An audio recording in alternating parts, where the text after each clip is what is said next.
Hello and welcome, everybody. Good to see those of you who are already in chat and those folks that I know will be joining in here shortly. Senchi, Hammond, Blake. Good to see here the early crowd. The awesome crowd. Hey, we're going to be doing a few things tonight. I'm going to switch over to game here. Yeah, so tonight I wanted to start off, Ghost King, thanks for joining, by talking a little bit about the Warhammer 3 news that's out and about. And once we've done that, then I wanted to move on to playing some battles in Total War Warhammer 2. But there is some Warhammer 3 news out there. Figured I'd talk through it real quick. And like I said, then we'll head on into some battles.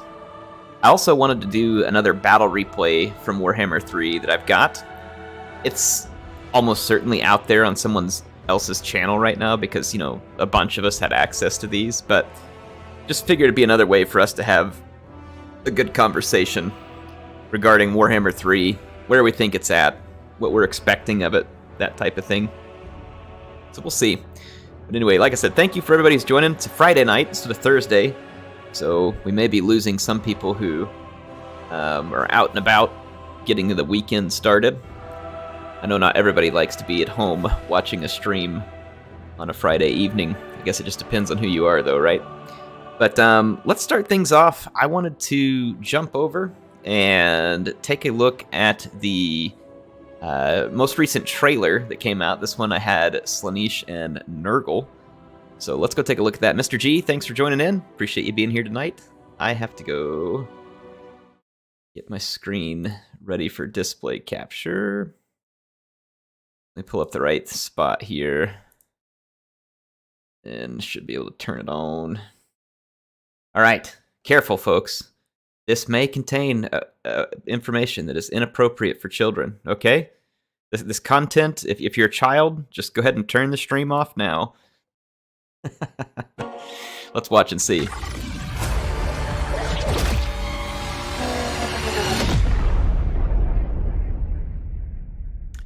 Papa Nurgle is so disgusting, and so are all of his troops. But I guess that's the point. Hang on, what are they saying to him? Did the closed captions work here? Here. I want to know what's being said.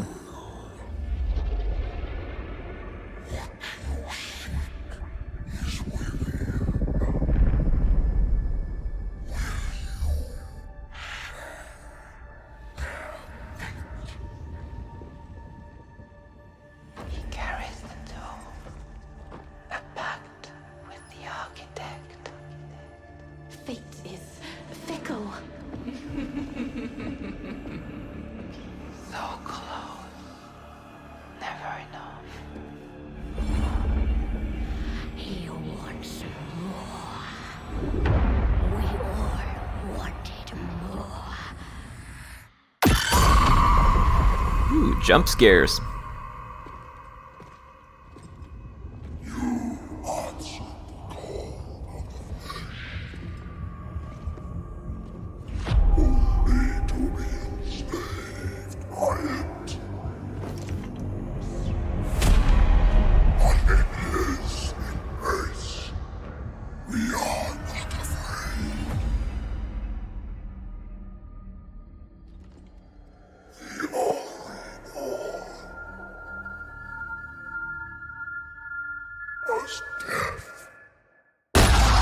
That was a Nurgle symbol, right?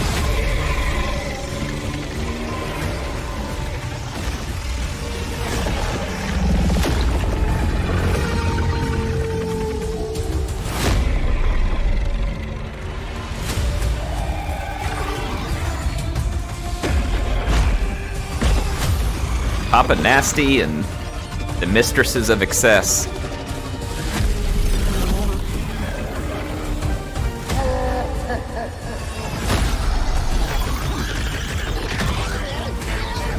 Alright, Scythe Chariots confirmed.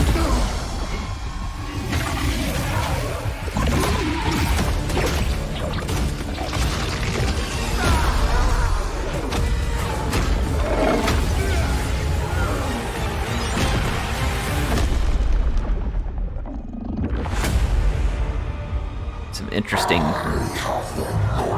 one boob action going on there.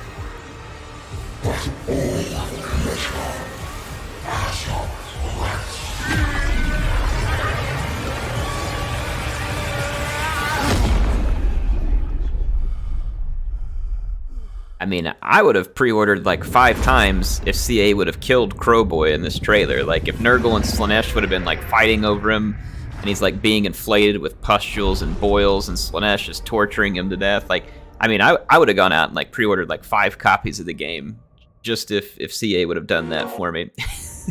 Stinking Crowboy. All right, let's take a look at a few things. Crowboy walking into the ruins, not really sure what that has to do with anything, whether or not that'll have any part of the story, but clearly some kind of temptation thing going on by Nurgle and Slaanesh. And I have to ask this because I don't know the lore of the game.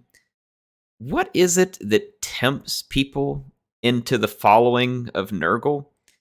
Like, are they just are they big fans of Dr. Pimple Popper? And they want to be around all the disgusting, rotting pustules, or is there like some promise that Nurgle has that lures people in? I mean, don't get me wrong, Slaanesh is pretty weird too, but you know, I could see that better than I can like being attracted to a giant plague monster. And so I'm definitely wondering like how, you know, what is it that corrupts people? Like, is it because he infects them? Because again, then that would make a lot of sense. Like, Nurgle just infects them with germs, and then they turn that way. Okay, I got it, right? That would totally make sense. It says Nurgle's the only god that actually loves his followers? Really? I fail to understand that. But then again, the Warhammer world is quite fanciful, so there's probably a lot of things to understand. I do like that scythe chariot scene right there. That is pretty sweet. Is that a bunch of Nurglings getting hit by the scythe chariot? Is that what this is going on here? Like a whole bunch of Nurglings? So, people who like popping the plastic bubble wrap their forearms.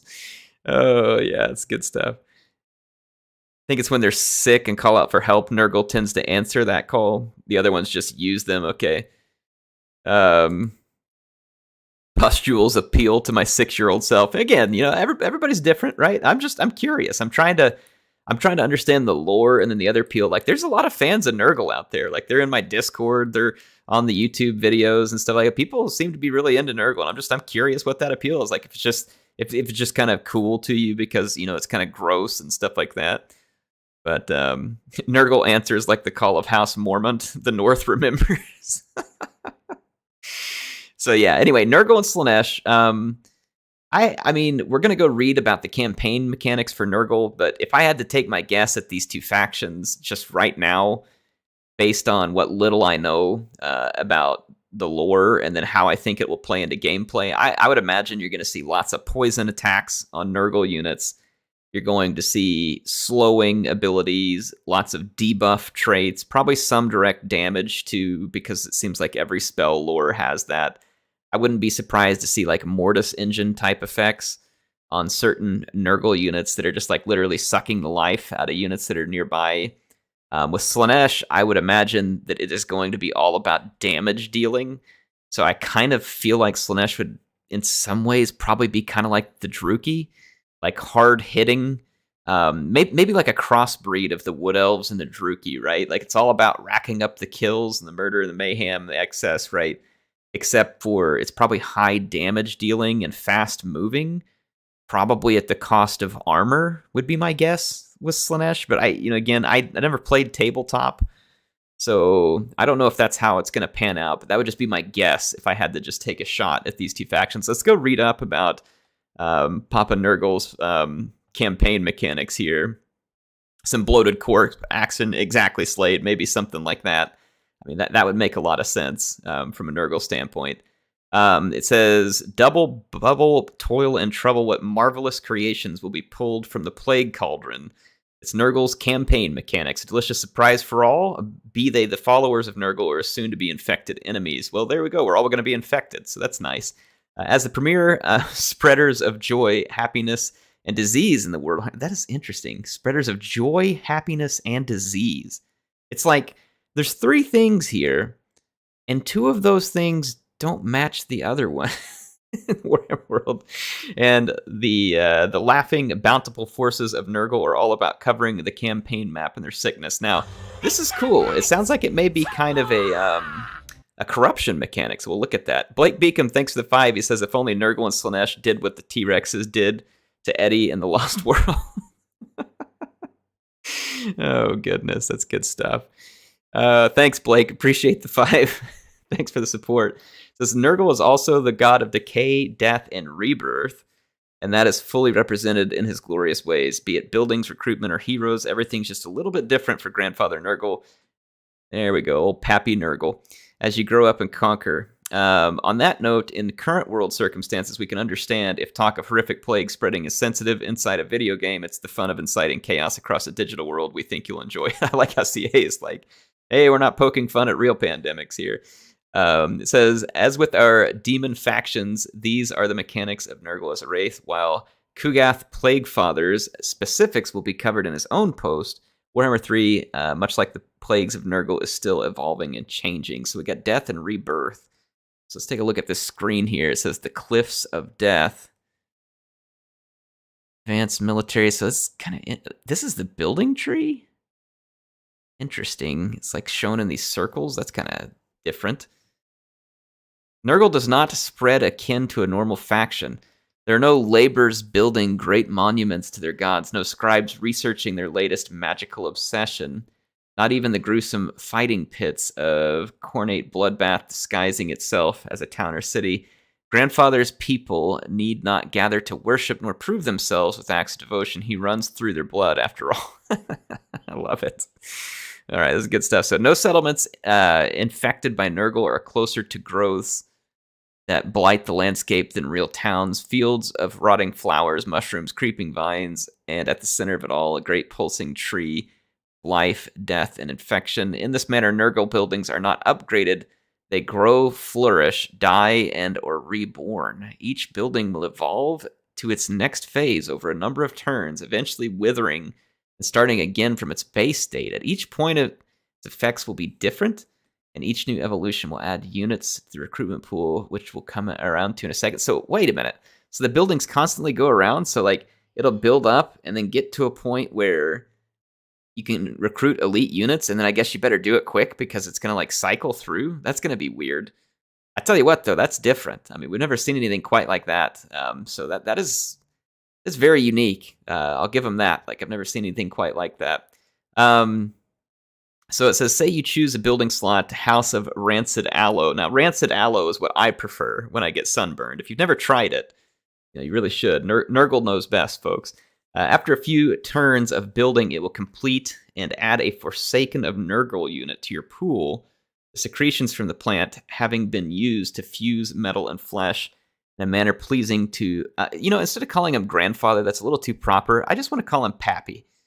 So it's going to be Pappy Nurgle, okay? It will then begin to pollinate, and 4 turns later enter germination phase. This increases the outcome the building generates and adds another unit of Forsaken. Another 4 turns, another boost to income, this time a spawn of Nurgle. This is true of all Nurgle buildings, be it for infrastructure or to provide units. Indeed, many do both, spawning Nurglings as a byproduct, even as their primary purpose is to support the region by infecting the Earth itself, increasing control. So it sounds like his influence is going to just kind of spread across the map, and you need it to grow and become more powerful. And then that is in turn going to help spawn and summon units into the pool, and then you pull them. So it sounds like it's not like a recruiting thing. Now that starts to make sense to me in terms of how that works. Like if you're not necessarily just using a building for recruiting. So interesting. It says, on that topic, Nurgle does not recruit. Oh, here it comes. Nurgle does not recruit units in the standard way. Rather than waiting several turns for a regiment to become ready to fight, groups of demons are summoned directly to an army raring to go.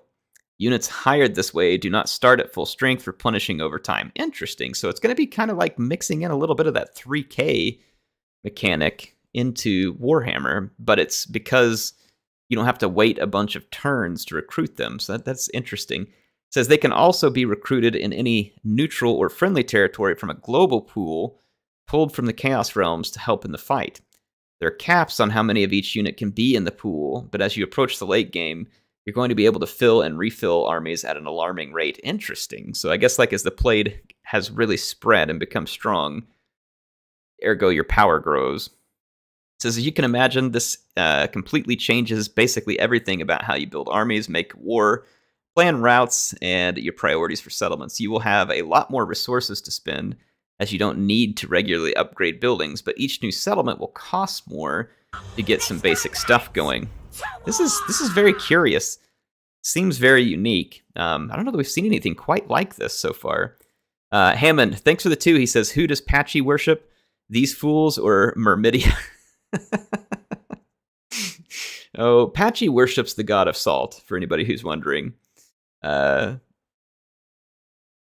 was thinking that my headset just ran out of batteries, but it actually just powered off because I don't have any audio playing right now. Yeah, Patchy definitely worships the god of salt. Thanks for the support, Hammond. Appreciate the 2. Thank you for being here tonight. So let's look at plagues and infections. It says central to Nurgle's campaign mechanics, and indeed his lore, purpose, and very existence is the creation and spread of new plagues. His forces, their settlements and lords, are locuses of rot, spinning webs of flesh and disease that destroy and rebuild everything around them. Pappy Nurgle and his many followers believe, without a shadow of a doubt, that they are bestowing glorious gifts upon the world, that their enemies will be happier and more beautiful, with new life bubbling across their skin. Well, you know, when you put it that way, I guess all of a sudden I get the appeal of Nurgle. Speaking rather sarcastically, it says you as the player get to create all that and let it pass through your own armies, enemies, and settlements on both sides. Here, boys, you can say hi real quick in the microphone. Camera's not on, though. Say hi. Hi. Hi. Hi. Here, give me a hug, boys.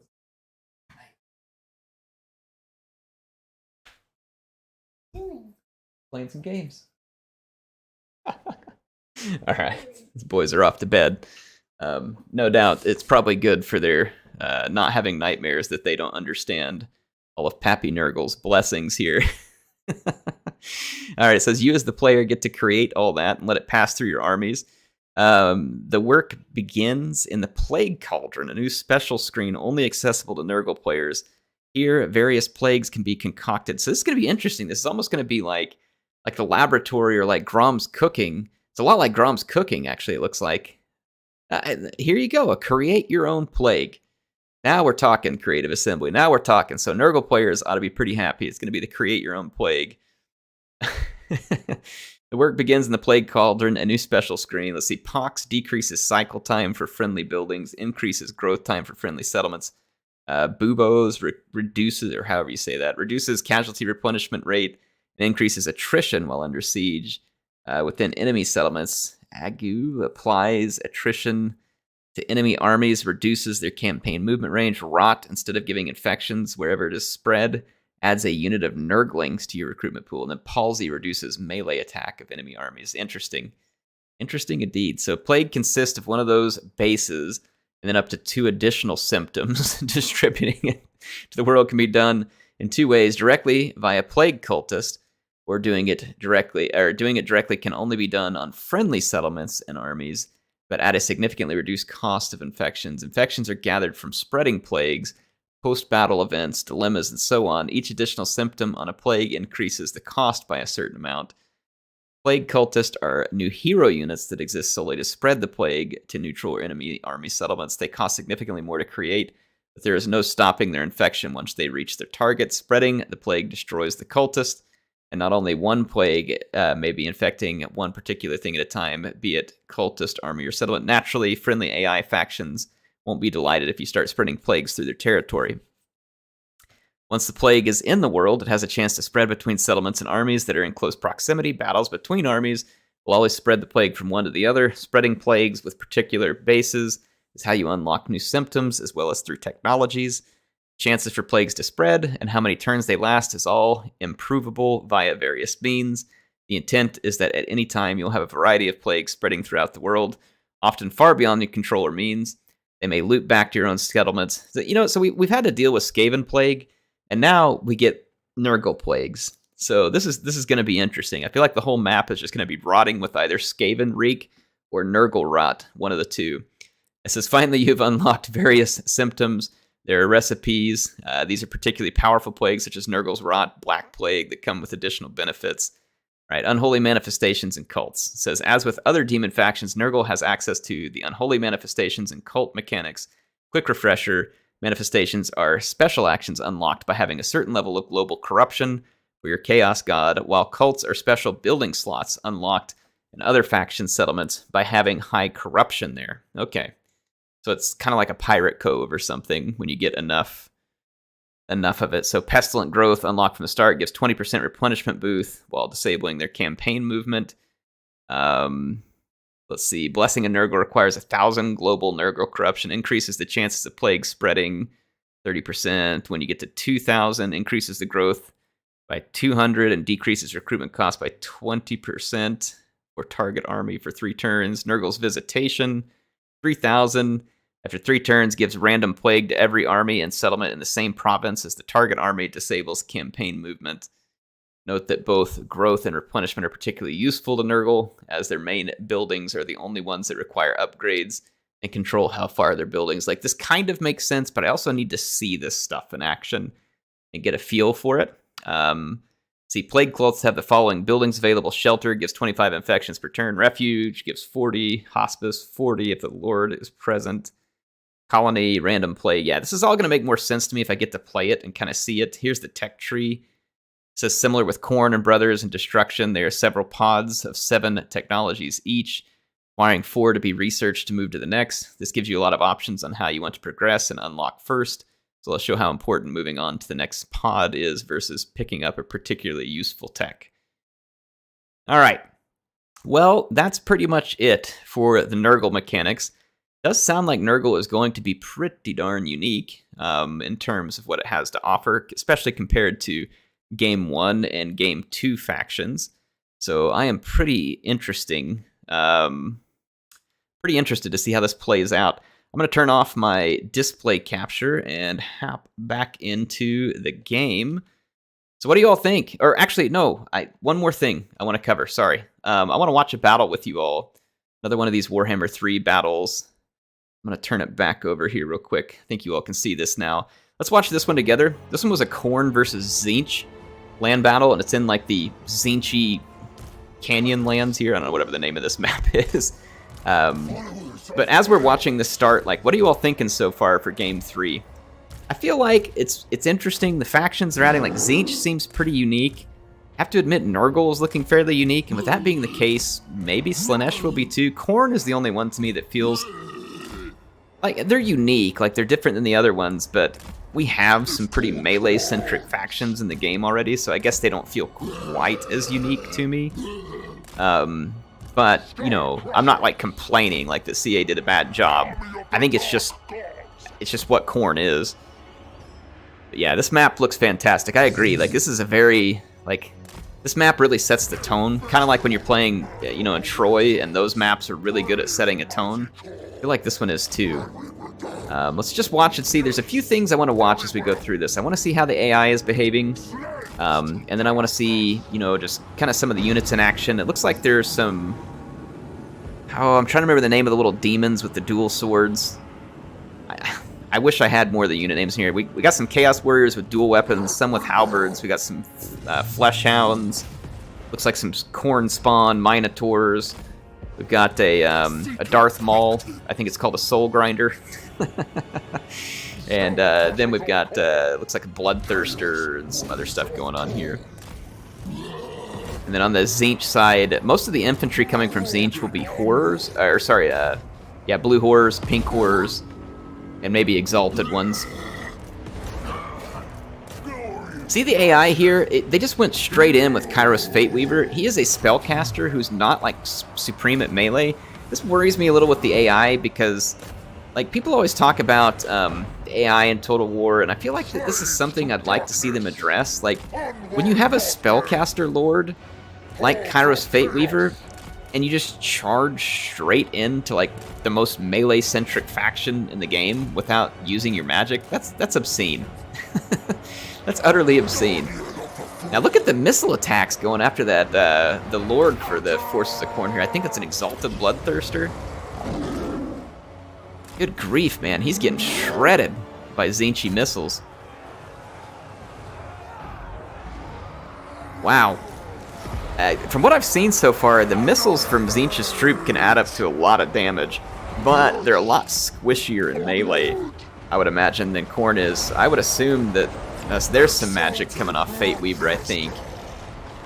I don't know, that might have been cast by Khorne, though. No, it looks like a Zinchy spell. It's like all pastel colors. That's probably a Zinch spell. It's like a big bombardment, similar to like a big piercing bolts of burning. Regina says, I don't understand Zinch's plans. That's true, because they're always changing, Regina. How can anybody? He's always changing his plans. Yeah, look at those missiles there for Zinch just kind of sitting back. They were getting some damage. The other one just disengaged, though, but it looks obvious to me that the AI still can't maneuver itself out of a paper bag, or, you know, can't even make some basic decent decisions about where to engage or not. What they do look to be good at here is that they're shooting all their missiles at the enemy lord, which they have done for quite a while in different Total War games. But from a magic standpoint, it looks like the AI still struggles very much to attempt to use its magic effectively. Though I'll give them credit. There was that one Zinchy spell that did hit some of the Warriors of Khorne here, so I guess that's a win. But, I mean, as you can see, and then not totally unexpected, Khorne is just going to absolutely roll through Zinch like a truck here, because, I mean, basically Zinch is fighting the way that that Khorne would want them to, which is in a head-on, terribly disadvantageous agreement or engagement here. Yeah, Zinch would be, I agree, Legamus, it would be a kiting game style. And here the AI, you know, just bulldozed straight in. I don't know how difficult it would be. I'm not a developer, so I have no idea how to write the code or algorithms that would control the decision making, but I'll just state what I think would be neat. If it was possible for the AI to make decisions somewhat dynamically based on the army composition, number one, so like, I feel like I have more missiles than you do and better range, so I'm going to try and use it to some extent, and like it works through an algorithm of, you know, like trying to pick at you from range. And then there can be other stuff built in where it's like, hey, you're playing Zinch, AI, try to make use of your magic, because that's what Zinch would do. Try to do some hit and runs, because that's what Zinch would do. Again, I have no idea what it would take to program anything like that. I'm in no way a developer. I've never worked on games, but it'd be neat if the AI was capable of even beginning to go down that road, right? Because to me, it looks like Warhammer 3 has improved in many ways. I think the maps look better. The minor settlement maps look better. I think the survival battles are going to be a lot of fun. I think the new magic system looks very promising. I like the new wound system for single entity monsters. I like the new factions. They seem exciting. New mechanics seem exciting. Unfortunately, it feels like we're going to kind of get some heated up leftovers in terms of the AI. And we're yet to get really any information in terms of the performance of the games, like how it runs, frame rate wise, how it looks, stuff like that. In terms of, like, this is recorded footage sent to me. I don't know what kind of computer it was recorded on. I don't know what kind of game settings it was recorded on. So there's still a lot that we need to fill in my opinion. But yeah, in any case, those are some of the things as far as like what I feel about the game, like where it's at right now. I'm going to flip the display capture off and jump back over to the game. So overall, I think the news is pretty interesting. I think the Nurgle mechanics are cool to see. It's probably good for people to get an idea this far out what it's going to be like to play as each of these Chaos Gods, because obviously each of the 4 Chaos Gods is a big focus in the release of this game, and then of course they've thrown in Kislev, Cathay, and Ogres to try and add a little bit of flavor on top of Chaos. Now, obviously, it's neat to see Chaos get some flavor itself, right? Because I feel like the Warriors of Chaos, while they were an interesting faction, were pretty bland, and it definitely feels like they are getting kind of the diversification treatment that we would have all liked to have seen. So I'm glad for that. And I think it's going to be neat. But, yeah, anyway, I think that overall, Game 3 looks like it's going to be in a good place. I have a very hard time believing that there's any possible way for Game 3 to be worse than Game 2. So in that sense, like, I completely expect Game 3 to be a wild success. However, that said, I don't think we're going to have any, like, insane breakthroughs like, oh my gosh, look what they did with the AI, right? I'll bet it will be, like, modestly better in a couple of situations, and then it'll be more the same in others, right? Basically what I'm saying is, I think we're going to get continued solid improvement from Creative Assembly when it comes to mechanic design, UI designs, quality of living designs. I think we're going to get good stuff there, like we have been over time. I think we're going to get good content in terms of, like, after release content, because we did in Game 2, right? So I would assume we would in Game 3. Something tells me that they probably haven't made the game look worse. So I'm feeling pretty confident that it'll be a success. I have a hard time believing it would be anything but I feel like we're still going to be facing some of the same old, and I'll use the joke because CA's marketing here is face your demons.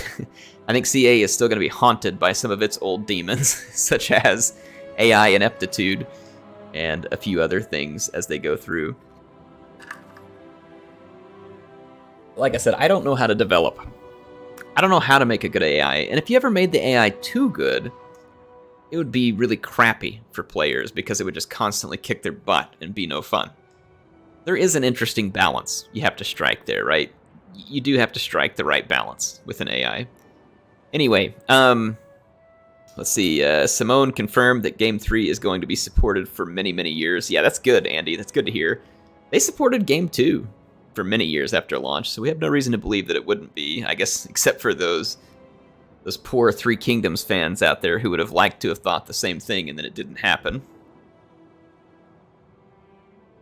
Imagine an AI that cheesed the way Legend does. Maybe that's what the legendary setting of the AI should be from here on out, right? They just make it like Legend of Total War, so like you put the game on Legendary, and the very first thing that happens is on like turn 4, the AI shows up with like 2 full stacks of peasant archers or goblin archers. Or you attack their fort and they start cheesing you with like weird gate mechanics and stuff. That'd be hilarious, honestly. CA should do it. CA should do it. That would be absolutely hilarious.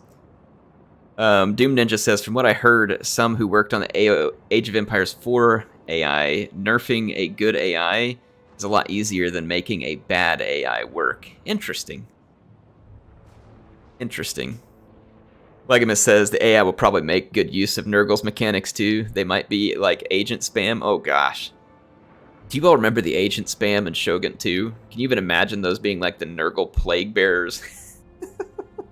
The whole world would be covered in plague near instantly. I'm going to host some multiplayer battles. Let's go ahead and get things started. The first game, hey, by the way, before you join me, go into your options, go to graphics, and click on it and pick medium or low, and then click the check mark before you join in the game, please, okay? If you do that, it'll help us reduce the lag that we'll run into during these battles, because sometimes even when we do that, we end up with lag. So make sure you take the time to go do that. It's really important, okay? Hey, Captain Awesome. Good to see you. Hope everything's going all right. Thanks for dropping by, man. So we're gonna jump in. We're gonna host a battle, and I'm gonna call this Game 1 versus Game 2. And I think that's what we're going to do tonight. We're going to do some fun Game 1 versus Game 2 battles. The password is 1. And I'm going to start off with 3v3. Yeah, 3v3s just to try and avoid big lag situations. And I'll start off being Game 1. And the other side can start off being Game 2. And I figured it'd be kind of fun to have some Game 1 versus Game 2 while we're talking about what the differences might be going from Game 2 to Game 3, right? So I figure that would be fun. So everybody on the other team from me, please pick a faction that came out in Game 2, whether it's DLC or original. And everybody on my side, please pick a faction that came out in Game 1, whether it was DLC or original. And Norska will count as Game 1. So if anybody's wanting to use Norska, yeah, go ahead and use them as Game 1. So we'll do it, like I said, game 1 versus game 2. We need one more player. If someone wants to fill that one, I'm going to go pick a map before I forget so we don't end up on a terrible map. Blue Reach River is pretty good.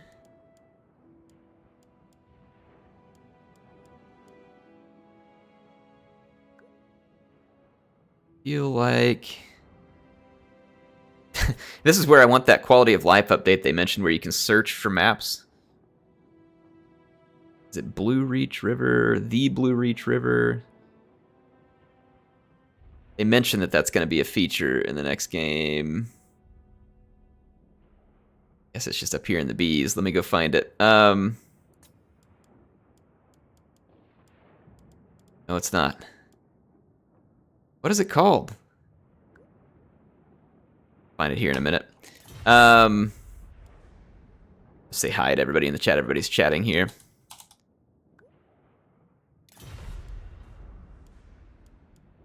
Move the maps around? I thought it was down towards the bottom, but it's not the Blue Reach River, is it? Nope, it's not there.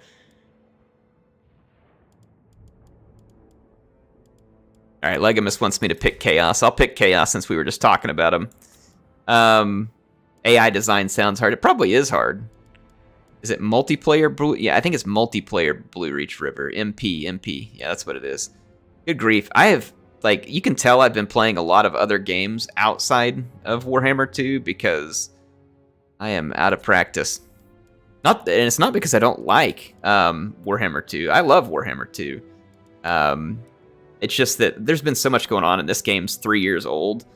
So, you know, it's just, it probably doesn't get as much of my attention as some, because there's just a bunch of newer stuff, and this game's aging, and we're all aching for Game 3 here. So I think that that's probably more the reason than anything. I'm going to pop up that army blocker so I can pick my army here.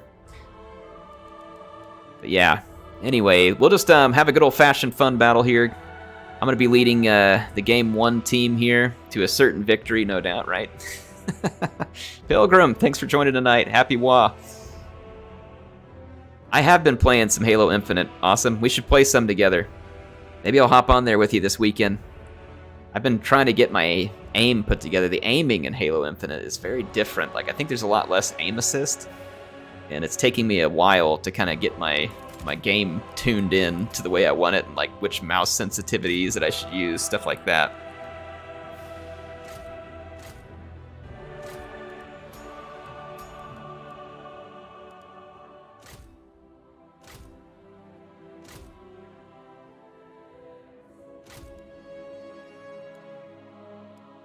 All right, that should work.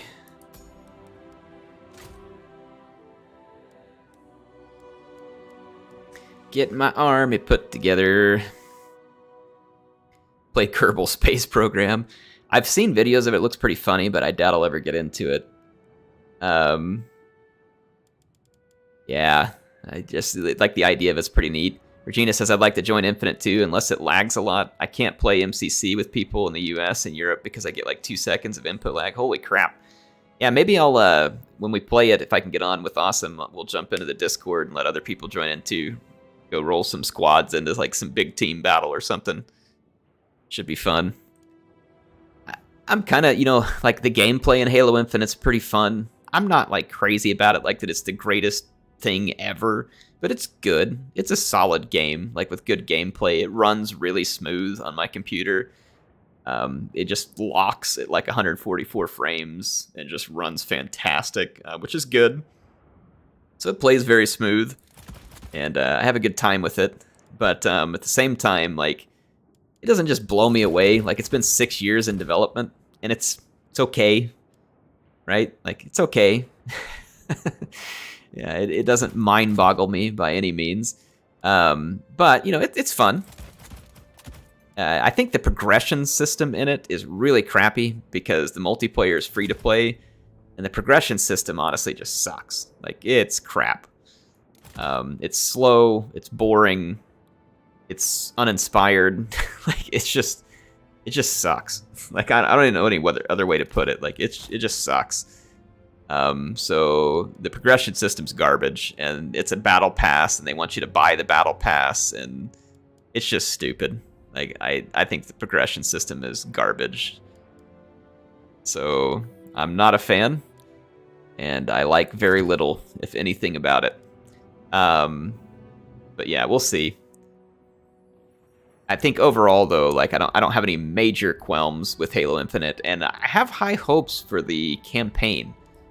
They've been releasing videos showing the campaign. It looks fun. It has open world elements, and I think the campaign looks like it's possibly going to be the best ever. The multiplayer to me is solid, but the progression system's crap, and that doesn't ruin the multiplayer, but it's kind of like you got a nice new pair of shoes and you're pretty excited about it, and you're walking through the yard and then you step in dog crap.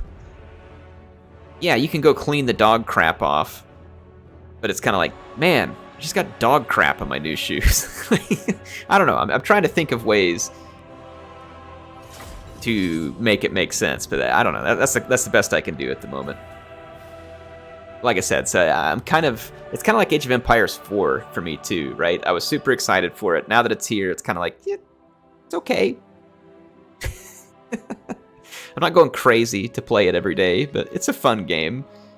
Like, I feel like both games are a hair disappointing, not because they're bad and not fun to play, but because they were in development for so long.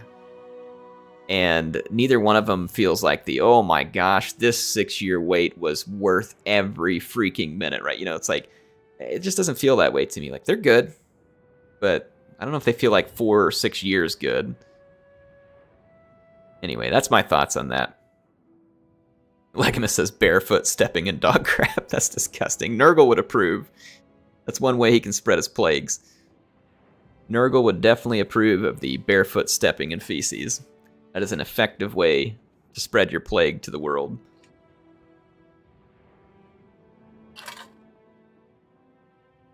Definitely effective. So I've got Gentle Rat playing as the Beastmen and Slayer Slade playing as the vampires, myself going with Chaos. On the Game 2 side, we've got the Lizardmen here. You know, I should do this in that overly dramatic voice like CA had their trailer or their video in the other day. On Team Game 1, HeirofCarthage will be playing along with the Gentle Rat, who will be leading the Beastmen into an epic conflict with his Game 2 superiors. I say superiors, you know, jokingly, because they got like all the best units in DLC, and finally Beastmen had to come along. And Slayer Slade joining in next to Air with his undead minions. Will they be able to be stopped, or will he necromance his way to victory? And your very own HeirofCarthage, bringing in chaos from the realms of the north. Frozen. I can't even come up with all the words. Sorry, I gotta move on. Straight out of the Jurassic era comes AIMA Myrmidian, who will be leading the Lizardmen to a Jurassic victory.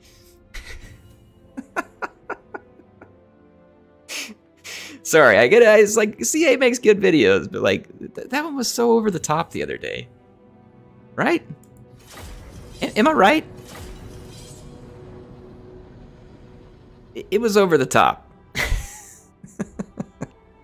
And I don't want whoever did the voice to feel bad. I'm not poking fun at them personally. Obviously, they have more voice acting talent than I do, because I'm sitting here like making a fool of myself, which is part of the joke. But it just, I don't like the dramatics on it. Like, you know, it could have just been a normal video. Like, they have all those Brits over there, right, who have these nice accents for that type of thing, and they could do just, you know, a very maybe excited, but, you know, nice British accent type video where they're introducing the game, right? It doesn't have to be all the dramatics. Dylan says, I personally want that narrator to replace Crowboy.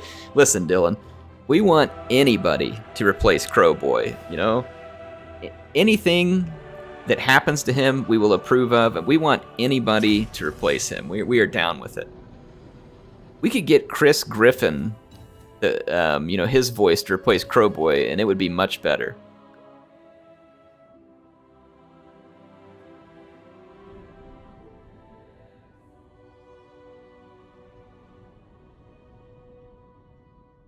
Awesome. That reminds me, you know what I forgot to do? I've got to get that cameo out that you sent me. Folks, Captain Austin got me a cameo from a cameo video from the guy who voiced Tarox in the DLC. I need to get that up on my channel for you all so you all can see it. It was awesome. So I got a message from Tarox, folks. This means that I'm practically working for Gorbul's campaign at this point, all right? Like, I'm practically working for him, so I need to get that up and show everybody. It's awesome. An awesome gift from Captain Awesome, who is himself awesome, and so the name lends itself that way. They should have Air replace Crowboy. Yeah, I'll be Salt Boy. You know, I'll replace Crowboy with like this really salty, annoyed old dad. You know, that'll be the thing. Like, you kids, get off my lawn. That kind of thing. How do I avoid stream sniping? I don't really. Like, I'm not that worried about it. And speaking of, I need to take my army blocker off. Yeah, I'm not really worried. We're just playing fun social battles here. Like, if somebody really feels the need to stream snipe me, they can go ahead. This is just for fun. If I were in a tournament or something, I'd probably be a little more careful. But I could add lag to my stream if I were doing a tournament or something like that, and then, you know, it would throw it off where people wouldn't really be able to gain much from looking at my screen.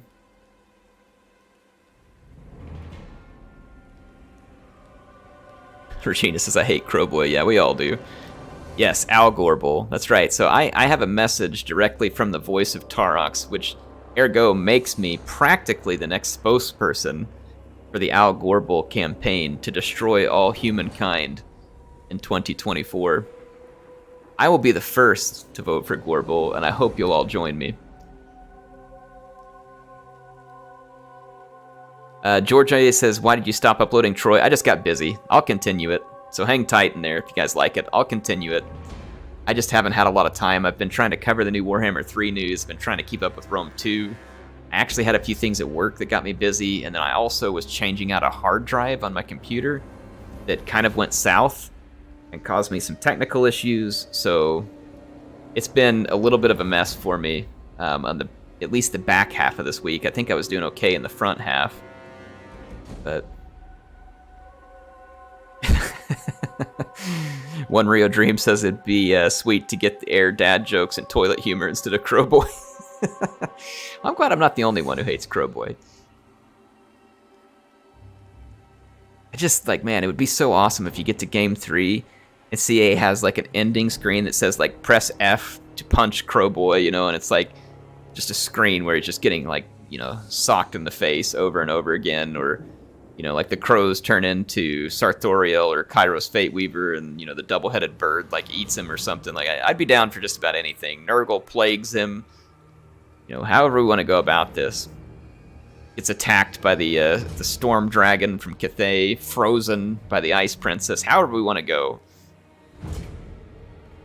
How about if Crowboy gets frozen by Katarina, and then she is skating around on her little ice thing around him in circles while singing the music from the Disney movie Frozen?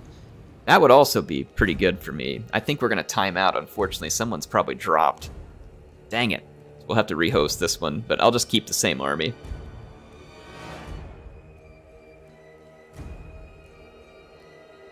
Yeah, we'll just keep the same army.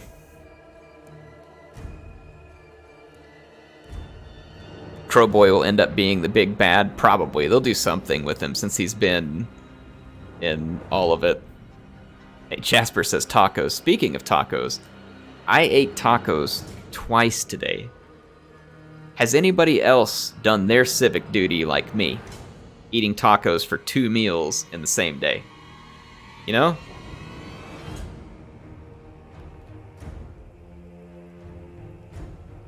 I'm doing my part for the world. I'm eating tacos.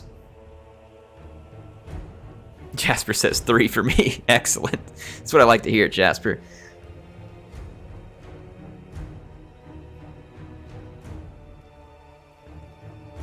See, Legamus says, I'd like Tim Curry or Jeremy Irons for a narrator voice. Yeah, Nero got dropped. I love how it takes like 300 seconds to drop someone. I'm pretty sure the game knows they're gonna like not make it. I'm gonna... Let's rehost. Try again. I'm gonna send everybody a message, so I'm gonna concede defeat, let's try this again. Captain Austin says the wife and I just discovered sushi. I like sushi pretty good. Dang, man. Did that many people drop? Holy cow. I got back here, I expected one person to be gone. Like, everybody was gone. I'm just going to keep the same army. I'll throw my blocker back up, but I'm going to keep the same army just to make things quicker. Wow, well that game did, you know, this is typical. You want to stream, and this is how the Chaos Gods treat you. It is what it is. One Rio Dreams has had 5 guys for the first time recently, and I almost saw God. I like 5 guys, it's not bad, but it's hard to get me like super excited about burgers these days. I mean, I do like burgers, don't get me wrong, but like the older I get, the more I just really like Asian food and Mexican food. Like, don't get me wrong, I like some good old-fashioned American food too, but Dylan says 5 Guys is good, but I hate the price. I hate the price of everything right now. So, here's a fun story. I was on a business trip like 4 years ago to Norway. I was looking at some logistics facilities because I was working in logistics at the time. And I paid $55 US for a slice of pizza and a bottle of Coca-Cola, like a 300 ml bottle of Coca-Cola. Not even a big bottle, right? And I was mind-boggled. But you know what? I guess we're trying to get there in the US right now, because I went to Taco Bell today and I ordered a combo meal. It was $11.16. And I was like, holy crap. I mean, holy crap. When I was in high school, I could go to Taco Bell or another similar place, and I could get 12 tacos for like $5 or under. And it is insane where prices are going. So I guess it's not going to be that long before I get to re-experience my Norway trip here whenever I pay $55 for a piece of pizza and a Coke. Now, I have to admit, I appreciate Sam's Club out there, because Sam's Club is still keeping it real. I can go there, and for under $2, I can get an enormous slice of pizza and a giant drink, and it's like $1.75. So Sam's Club still got it going on. They know how to make the masses happy. They give you a lot of food for dirt cheap.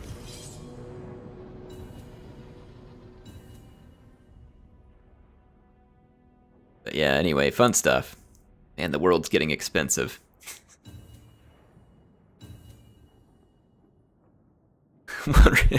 Five Guys cost a lot, but I was hungover, so I would have paid anything.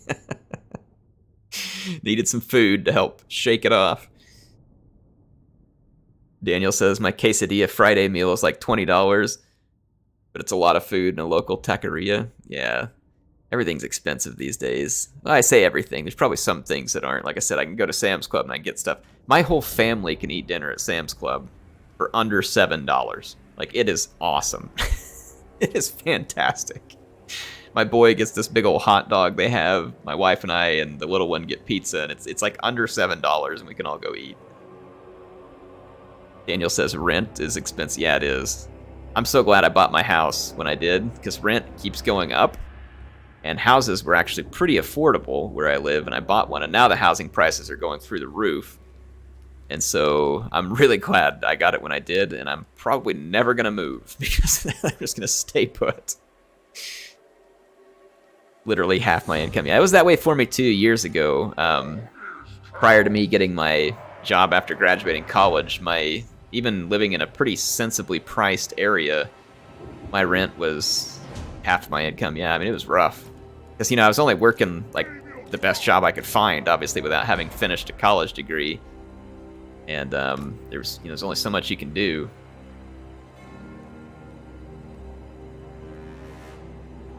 I don't have a ton of range, so I probably...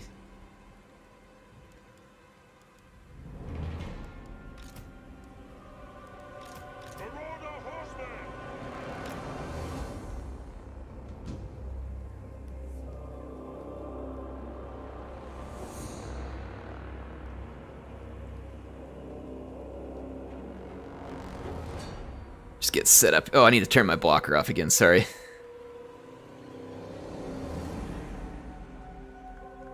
Housing prices have actually started going down slightly here because all the techies moving out since they can work anywhere. Yeah, here, my company, like, we've all been working remotely, and they keep telling us they're going to bring us back to the office, but then most people just aren't going to do it. And so you can't really move away, and they keep hiring people and telling them they have to move here, even though they just end up working at home anyway. So the housing prices here have definitely not eased up. But like, for instance, just to give you all an idea, I paid, I think it was like, I can't remember if it was like $72 or $78 a square foot for my house. It was very reasonable. It was less than 10 years old when I bought it. And a brand new house at the time, you could build for, I think it was just under $100 a square foot. And it's way more than that now. Like, way more. Way, way more. So it's gone way up. It's probably still cheaper here than it is in a lot of places, but I hate to see, like, affordable housing is like such a key cornerstone. Like the economy here, like locally, has just been booming for years, and it still is doing pretty good. But I'm worried because anytime house prices start to skyrocket, I feel like that's where the death loop starts for the economy, because then, you know, people can't afford decent housing, and then that just starts leading to all kinds of other problems, and then, you know, it just starts cycling downward from there. Like it turns into a downward spiral. But then, I mean, I'm sure there's some ways to control that kind of stuff to a degree, but it's like, I mean, you can't exactly have the government just step in and say, no, you can only sell your house for this much. You know, it is what it is. Like, there's factors for it that, you know, and if it ever gets too bad, I'm sure that things will correct themselves, like, at some point, right? Oh my gosh, Daniel says he's paying $14.50 a month for a studio apartment. Dude, you gotta move. It's like, I don't know where you live, but you gotta move. That is nuts. No way. My first apartment was a one-bedroom. It was not a studio. It had a separate bedroom, bathroom, 2 closets, a storage shed on the back porch, and it had, you know, a dining area separate to the kitchen, and it was $300 a month. Like, so that is just like downright crazy. $1,400 for a studio apartment. Like, no way.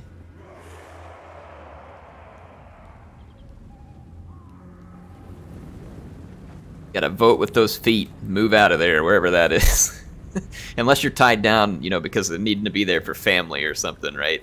You're tied down with family, I get it. Like, you know, family first. But it's outside of that, man. You gotta get out of there. No better way to fix the housing prices than for everybody who lives there to just straight up leave. That'll fix the housing prices real quick. Whenever no one will buy anything because everybody's leaving, that'll fix the housing price. Bring us to carnage. Running. Yeah, that is indeed the best way to fix housing prices anywhere, is you leave. You want to play games, do you, Crocky? I can spit stuff at you, too.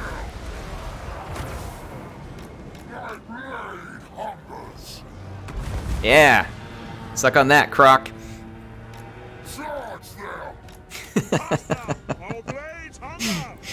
Gotta get a little Warhammer trash talk going on here. I'm gonna try and this is gonna be a little bit suicidal, but I'm gonna try and hold the front. See if my allies can do anything here on the more flank positions. I'm gonna try and use my horsemen, keep them close. I'm gonna kind of hold these knights in a bit of reserve here. Oh my gosh, that hurts. That hurts like a whole bunch. What was that? Warp fire thrower? Holy cow, man. I have not seen a warp fire thrower do such incredible damage. Oh! They just melted my mirror guard. They're not AP, but apparently they just do a lot more damage than I wanted to give them credit for. I'm gonna swing over here with Archaon. My front line is gonna melt But hopefully the greenskins can kind of come in and pick it up behind me here. Start working towards this flank a little bit. Let my Chaos Warriors try and fight it out a little bit. Come on, get out of there. Archaon is kind of being the focal point of a lot of unwanted enemy attention right now.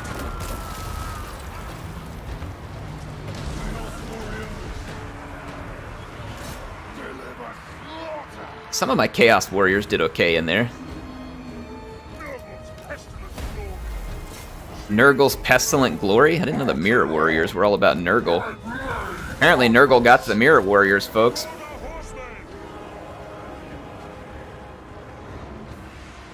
There's so many archers going on back there. You know, meddling just isn't nice. You're right, Archaon. Come on, do it. Don't run, don't. Yes! Yes. Oh man, those plague monks moved right at the rest. All right, we got quite a few archers there though. That was worth.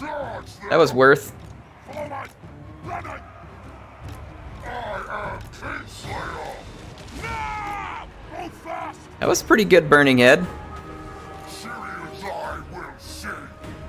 All right, our main line collapsed as I kind of expected.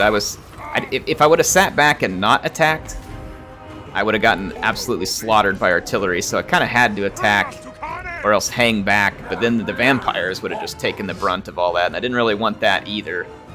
So, I don't know if I saw a solution that I really liked there.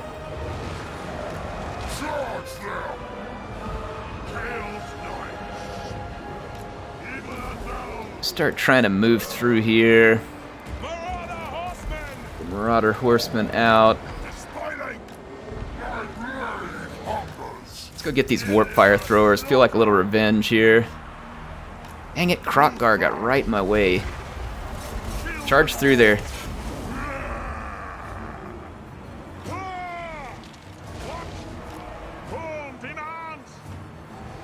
Try and get to those Warp Fire Throwers.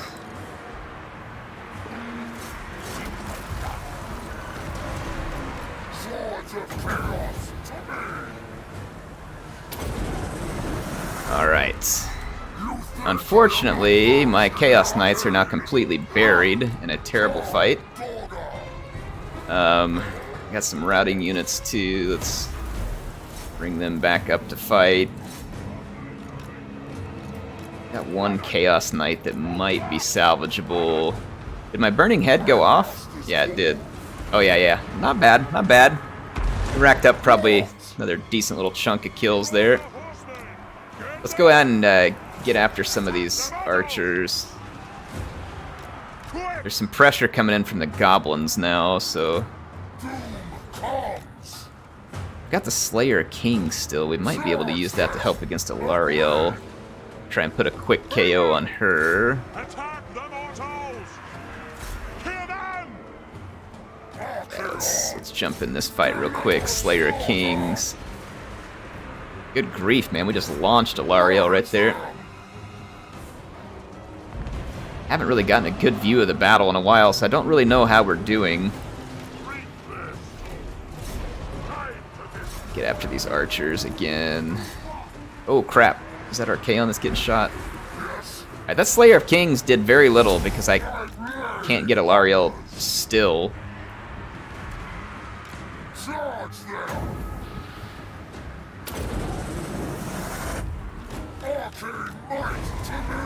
Oh yeah, that should do some good damage because those are all pretty low armor units. Another burning, so we got 220 kills on Archaon. Not bad. We'll take it.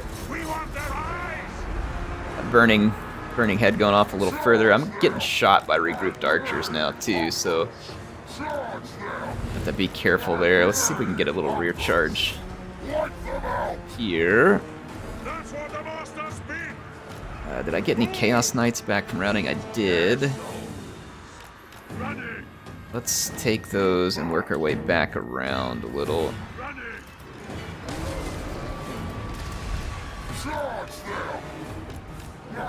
Maybe try and help Oh crap, yeah, we got a lot of chameleon skinks around there too. Oh gosh, that is so much Sisters of Avalorn coming in right now. Run, Archaon. Run. Flee for your life. Wow, Archaon is just getting everybody's extremely unwanted attention right now. Try and dodge it, get myself out of range. I think we did. Okay. Got some units back over here. And I have a Knights or Marauder Horse unit that's back over here. Want to go keep the pressure on some of those High Elf archers. Those archers could be our undoing. I don't have enough magic to really summon up much more, unfortunately.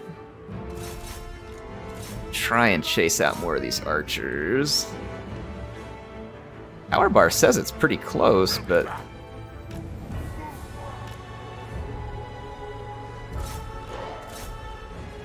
throw in here.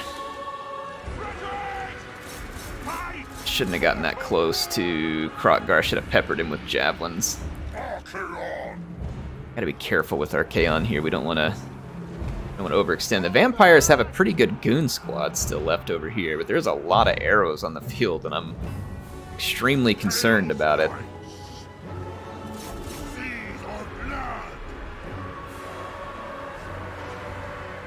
Need to get some damage done to these archers right here and now.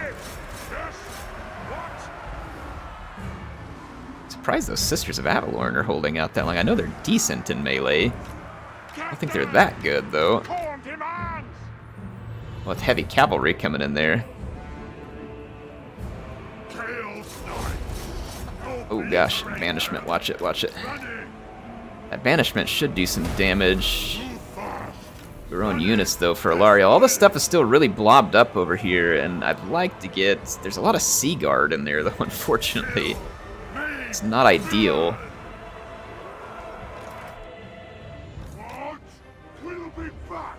Lost my...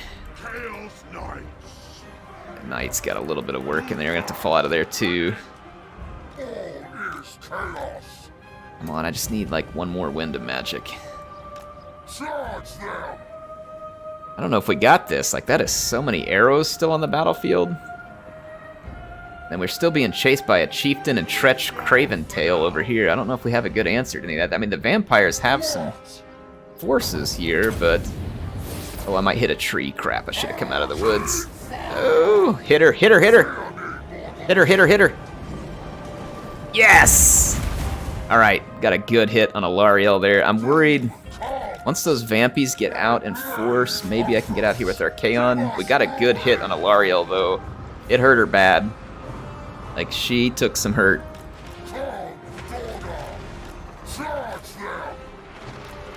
Gonna have to do some jinking here with Archaon. Let's see if we can kill Alariel. And then maybe rout some of her troops here quickly. Kill her. Her archers are shooting me. They're probably more dangerous than she is right now. Everqueen's court guards right here too. I'm gonna have to like keep bouncing back and forth in here.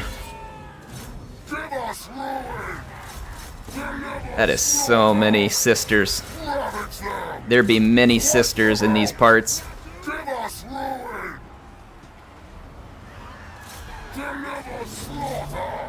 Oh gosh, it's the Croc. It's the Croc.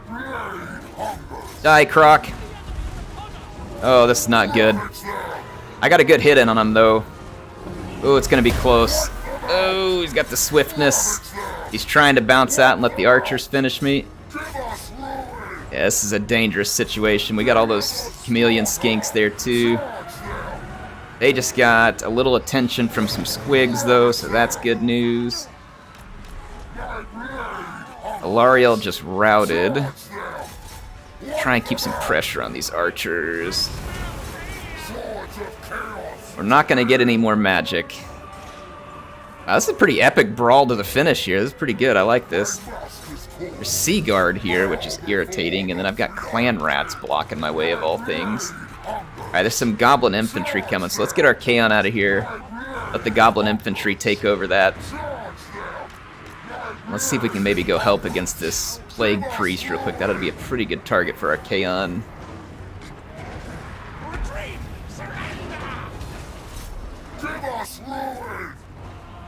Come on, Archaon, land some hits, man. I want to see some chunks coming out of that. Ooh, that's not good. There's a chieftain in there. Crap. How fast is he? 60? He shouldn't be able to catch... come on, go, you idiot! What is with my character? Like, I gave him a move order, he just, like, stops. He's like, you know what? I'm just gonna wait here and get slapped by a big rat chieftain. You know, Air told me to move, but forget that. I'll just stick around for a good rat slapping. Why move?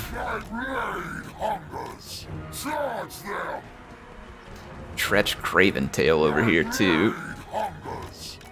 We got Elven Archers. I'm going to try and use our Kaon as a distraction. Everybody's going to want a piece of him here. Our vampires, they might be able to goon their way out of this. I can't tell. There's still arrows back here, which is extremely unfortunate. I am pretty much out of options. Our Goblin Archer friends here need to put some fire back at those elves real quick, or else we may not be able to win. Alright, the chieftain... Gosh dang it, if I charge this way, then I'm going to get chewed up by those Lothern Seaguard. But here I've got Chameleon Skinks right on top of me, too. Gosh, there's nowhere to run. I'm screwed. No! Live, Archaon. Live. Be the Ever-Chosen. Everybody wants you dead, but I want you to live. Poor Archaon. He tried so hard. He tried so hard. Well, I think there are too many arrows left for the other team. Like, the vampires might buy the farm here. Who is this? We got Heinrich Kemmler. I'm assuming he's probably already summoned Krell. There's a lot of arrows left. I mean, that's a very nice goon squad. I don't know if it has the hit points to soak all this up. There is a Banshee. That will be helpful. The Banshee's going to be fairly resistant, but the leadership's got to stay there. Tretch just routed.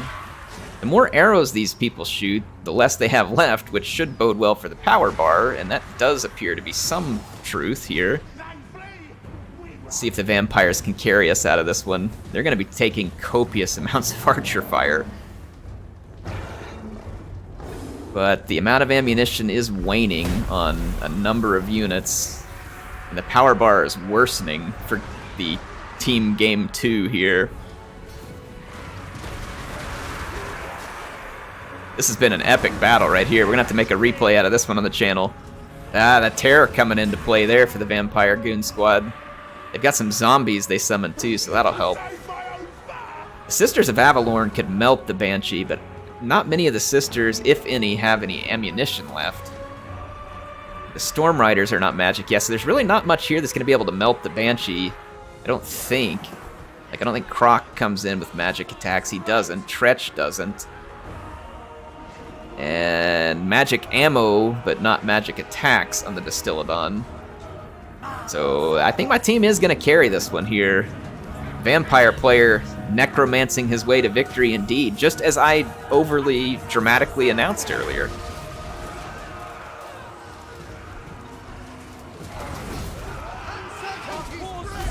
Alright, so Kemmler and his goon squad, I think, are going to carry the day here. Tretch is going to skitter flee. He doesn't want any of this. Wow, that was epic. That was a great game. That was one of the best 3v3s I've played in a long time. That was good. Holy cow. Let's take a look at some of the stats here. So Archaon, he did do very well for me. He got almost 5,000 damage value. That was really good. We got those burning heads off on the archers and then some sensor bearers. very valuable targets. Sent a fireball into Alariel and Krokgar, so that's definitely where he's going to carry the value. My infantry has 0 value. It got absolutely destroyed and disposed of. My Lancers did not do well. I did not do well with my Marauder Horsemen either, so Archaon did all of the work that I got done. And for the Vampires, I'm guessing it's spread around. Yeah, Banshee did pretty good there. Vargulfs should have done well, and both of them did. Yeah, that is fantastic performance from both of them. So the Vargulfs and the Banshee did very well for Slayer Slade. And Ghost King here with his Gobbo army. Let's see what he's got racked up. That Squig did pretty good right there for that Night Goblin Squig Hopper. Got over 1,000 damage value. Not bad on these cheap archers either. Those two have some pretty decent work done there. Looks like he has spread his value amongst a lot of... Wow, 830 on the Skulker with no chevrons. Like, that's pretty impressive. It's not bad at all. Take a look at Nero here with Alariel. Alariel is more of a support, like, so for healing and stuff, you don't necessarily get value points for that, so I don't expect to see Alariel real high there. Let's take a look at the archers. 920 on that sister, 710, 892, 1411, so this one paid for itself. And then the Sea Guard, that one did very, modest, or admirably for itself, I should say. We're lucky these archers didn't do more to us. That was a pretty big risk there. Nero's army could have easily wrecked us, so we were pretty lucky to get a lot of pressure onto those. Nice performance from Tretch here. That's really not bad. And then a good performance from the Chieftain. Almost 3,000. And then a nice performance from the Plague Priest here, too. So that is some solid work on their part. That's a lot of kills for the Clan Vulcan Tail Slashers. Decent value out of some of the Skaven infantry here, to be honest. That Warp Fire Thrower, that's the Mirror Guard all mopped up right there. So they got good value from just absolutely wrecking the Mirror Guard. And this, oh my gosh, 2,000 out of the Blight Scab's play pack. That's some pretty hot value there too. The Skaven player, Gentle Rat, doing some nice work there. And then Myrmidian Templar here, really coming in nice with Krokgar, some solid damage there. And then I think his Solar Engines, yeah, this one did fantastic. And this one wasn't too bad, honestly. Solar Engines aren't crazy expensive, so I think that was some pretty good performance out of those. So a fun battle indeed. And that was a good one. That was a really good one. Should we switch? We go game 1 this time. Or sorry, game 2, I mean.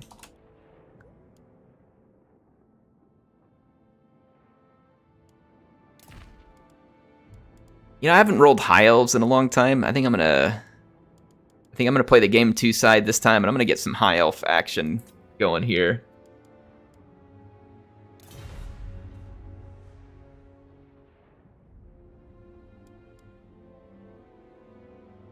So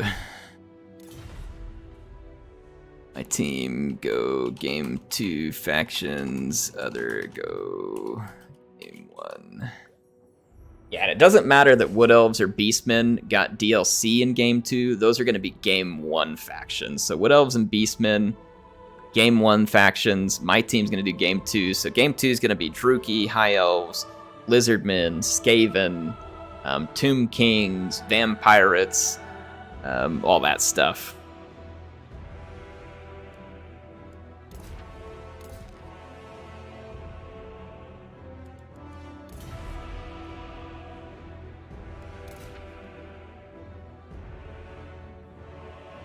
Yeah, that was a fun game. Man, that was a good time. Let's pick a different map this time, too. You know what?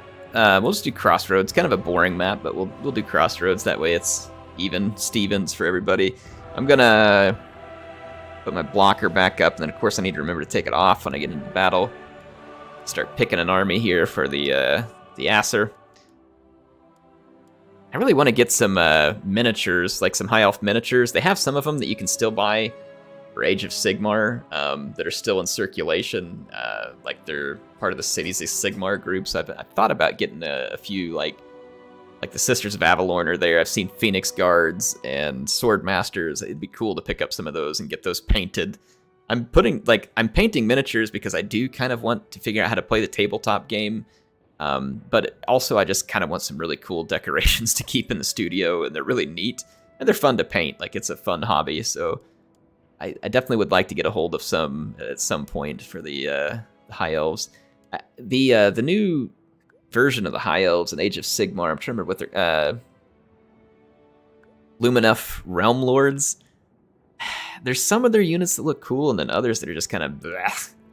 Like I don't like the Lumineth near as much as I like the old High Elves. But yeah, let's see here.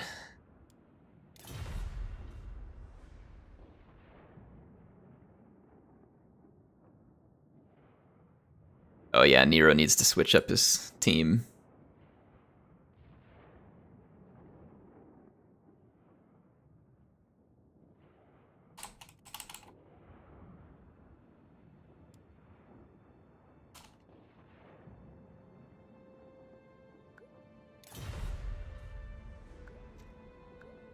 Alright. No biggie. He's going to get it switched, and then I'm going to get my army all set up here. See who he picks. So we're coming up against Norska. Typically, you'll see some pretty good monstrous units with Norska, but they could roll like massive infantry. It's still possible from them. But probably a lot of fast-moving monsters. Wood Elves, we should expect some pretty massive range, and then potentially good spears or light cavalry. But I'm expecting range.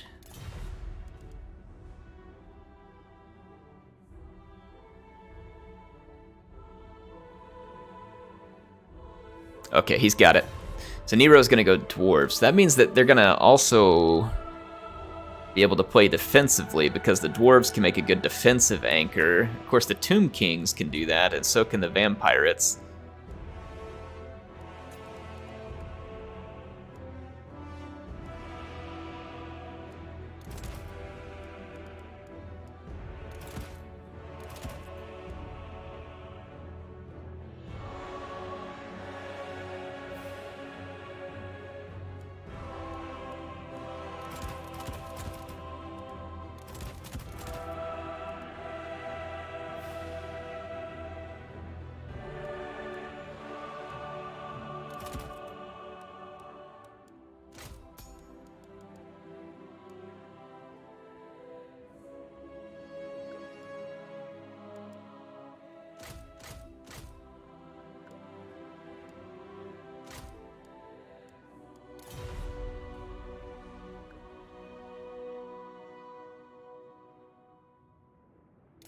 Okay, so let's see here.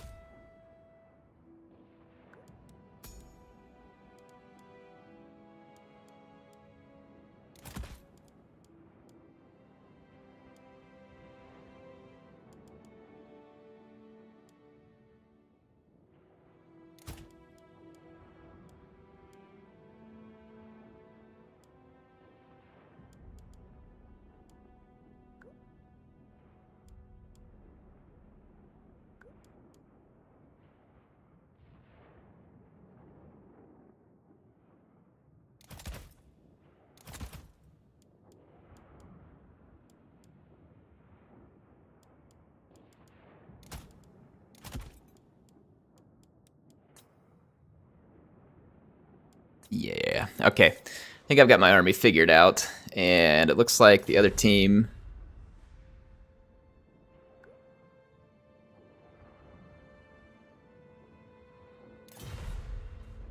Okay. I'm gonna go ahead and just ready up.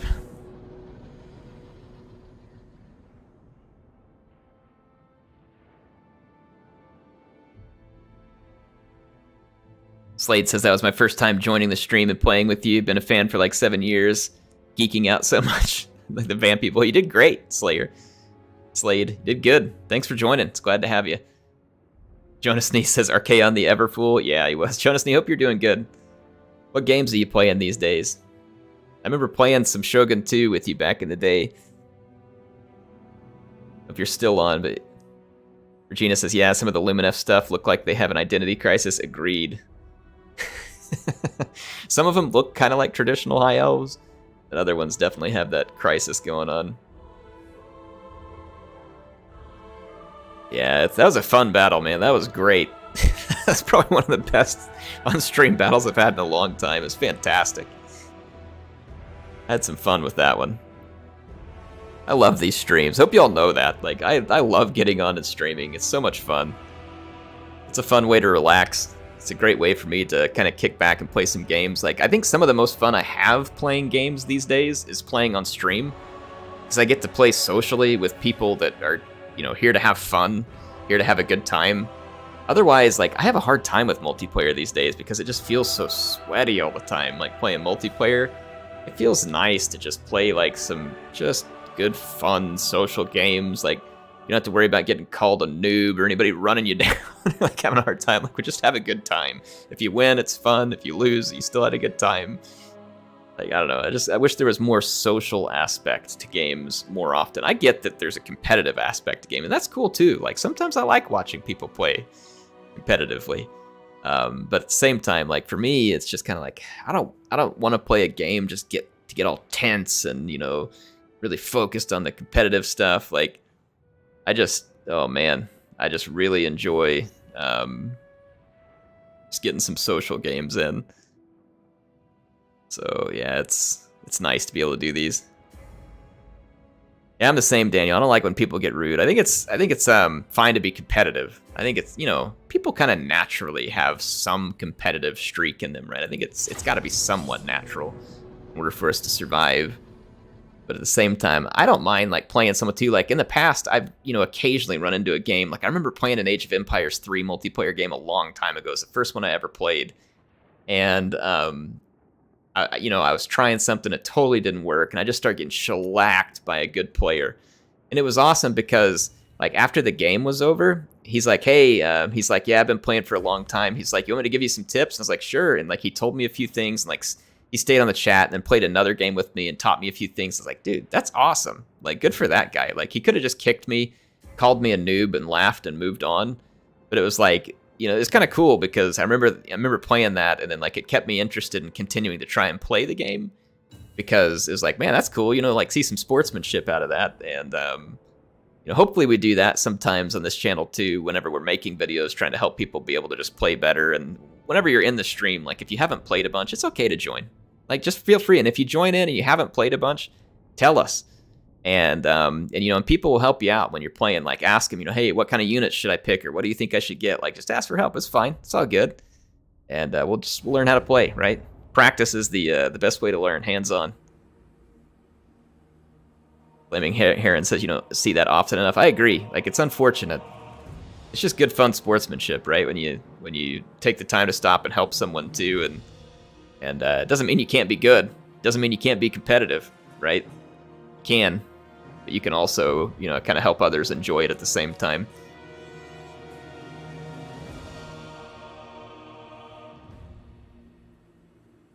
Evar Boneless says, trust me, if I joined, even you would get triggered. I don't think so. I don't think so. We're pretty easy going around here. We've had people join before where it was the first time they've ever even played a multiplayer battle.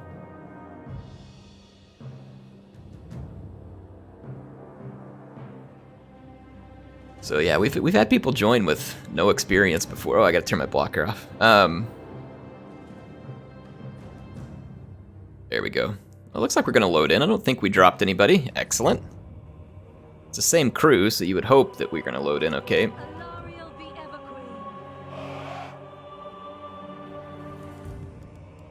Spearmen! Orders received. I'm hoping maybe we can get some zombies up front. Maybe layer in some of the better spears behind them. Science of Mathland. Spearmen! It shall be done. There's no lads! To war! Camden, thanks for the 10. It's very kind, thank you. Says today was a good day. Well, thank you, Camden. I'm glad it was a good day. don't know exactly what happened to make it a good day for you, but I hope it was a good day, and I hope you're enjoying the stream. Thank you for being here, and thank you for supporting the channel. It's fantastic. Appreciate you and all the other awesome folks who are here to help us have a good time on stream. It shall be done. Spearmen. I was, and Camden, I'll kind of tell this story for you as just kind of an additional thanks. Hopefully it's a thanks, and you don't just get like, oh, great, now I got to listen to one of Air's stories. I was helping some neighbors and friends that we have. They live, just down the street, obviously, because they're neighbors. But they have a teenage boy who is wanting to build a computer because he, is interested in like different STEM fields and stuff like that. And they want him to have a good computer to do some stuff with. So I was building one for him because they couldn't find any parts, and I helped him do it. Helped him find the parts. I built it for him. I even gave him some parts that I had, and we got it built. And it was just, it was really, really kind of neat. And they were asking me like, where do you get these computer parts? And I told them, I was like, well, I had a sponsor for my YouTube channel. They're like, what? Make YouTube video? And I told them, yeah. And then, I was sitting there thinking about it, and I was just like, man, I'm so lucky. Like, I'm so fortunate, like, that I've gotten to have all these years of getting to, like, not meet people per se in person, but like meet people here on these games and have a fun time of it. And, just, it's been really, really awesome and really unique. In the opportunity that I've gotten to have, and so I feel very thankful, and if anybody is to be thanked for that, it's everybody who's here participating, who's been a part of it, right? Otherwise, it would have just been me making videos for myself on the internet, right? It would have gone nowhere. So just definitely appreciate all of you. Camden, again, thank you, and everybody else, very much appreciated. Really and truly fantastic. Thank you. We will obey. I'm actually gonna change up a little bit of deployment here. Loyal. Orders received. Eagle claw. There we go. That'll work. All right. Yeah. Thank you. So there's a little bit of story time. Yeah, that's part of the reason why I was busy this week. I had work, but then after work, there was a couple of times where I was helping him get his new computer built and set up. I taught him how to build it, so now he knows how to build his own. And then, it's just good stuff. Senshi Bat, no you, good sir. No you. Senshi is my bat prophet. He helps me foretell both things of past, present, and future in a very prophetic way. Appreciate you, Senshi. Thanks for being such a long-time channel supporter and part of the Discord and everything else. We love you, Senshi.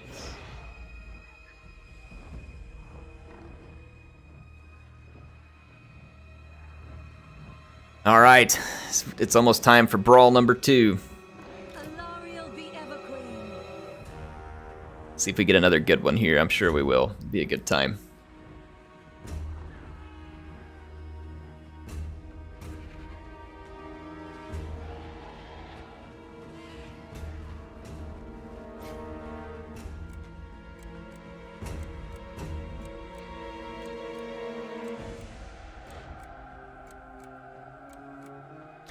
About to commence. And let's see what we are up against. We definitely have a range advantage. Yep, we've got a range advantage, so we need to just kind of stay parked. If we do move up, we don't want to move too much.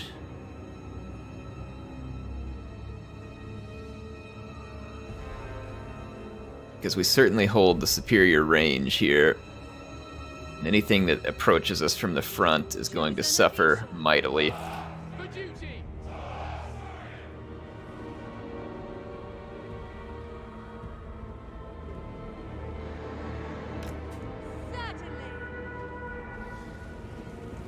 What are y'all gonna do this weekend? Anybody have any fun plans? I don't know what I'm gonna do yet. I need to have some rural land. I need to get out and like cut some trees and knock down a bunch of weeds and stuff like that. I need to do some work on it. I don't know if I'm gonna get a chance to get out there or not, but I need to. If I do, hopefully I'll get the chance to bust a few skeet with the shotgun too. But anybody have any good plans for this weekend? I'd like to get in a few games of Halo. I'll have to try and see if I can catch Captain Awesome and maybe some of the rest of you and get a few games of Halo in. Daniel says Ranged A with my SRA chapter. Dylan says going to the movies to watch the new Ghostbusters. There you go. I haven't been to a movie in so long.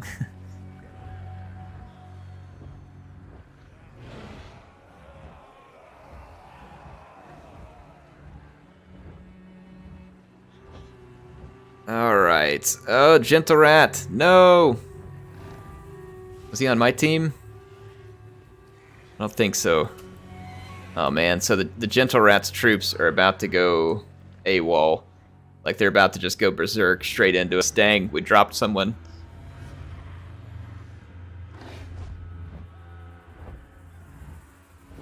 Saw Dune in theaters twice. Yeah, Here you go. Another funny story. See if you all can guess the last movie that I saw in a theater. It was not like 20 years ago or something, right? It was a number of years ago. The last movie I saw in theaters was definitely a number of years ago. But there was kind of a reason it was the last movie I saw in a theater for a long time. Hey, how you doing, Brandon? Thanks for dropping in. All right, Ivar is on to it here, but the question is which one? Which one, Ivar? He said Star Wars, but there was a certain one.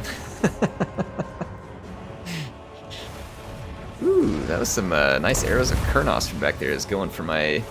Unfortunately for the other team, like they're kind of screwed here because Norska is just going to go full stupid straight into us, and they're going to get beat up bad.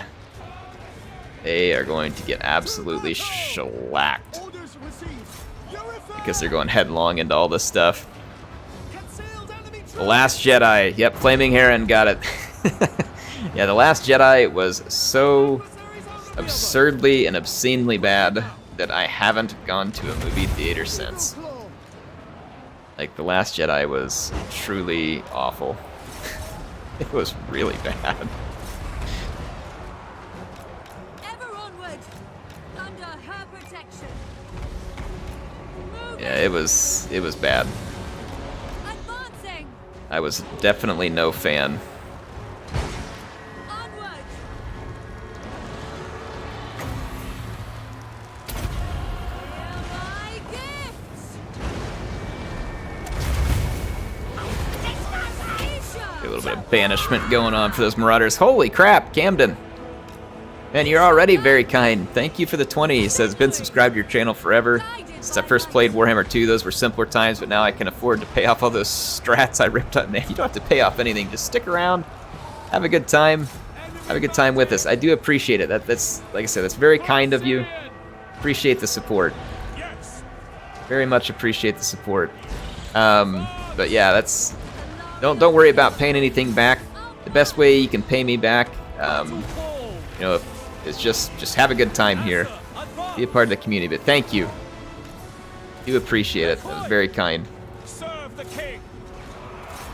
Starfire shafts back here. I'm gonna try and plow through here and see if I can get back here and help Ilariel clean these up. Use my dragon to keep trying to do a little bit of cleanup work up front.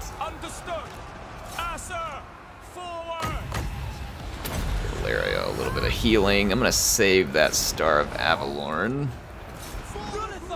Yeah, thank you, Camden. That's very kind of you, very generous. And Warhammer 2 has been quite a ride, Camden. I've been playing it since the release, obviously, too. It has been quite a ride. Like, it's been a ton of new content, like interesting factions, and it obviously leaves me very excited for Game 3 because I feel like Game 3 should be extremely good. And I'm very excited for it. Warhammer 2 was a really good time for me as well. So I'm definitely hoping that we're gonna get some good days out of Warhammer 3. I'm gonna turn around with these. Try and protect a little bit here.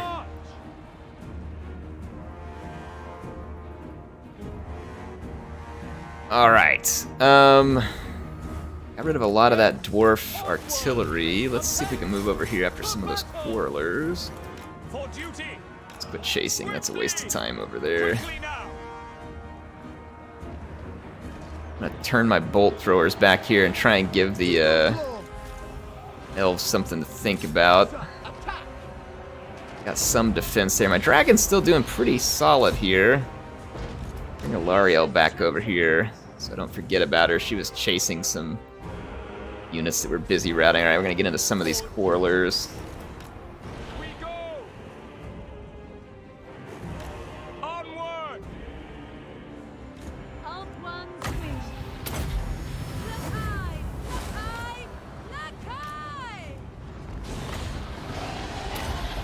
We get in there.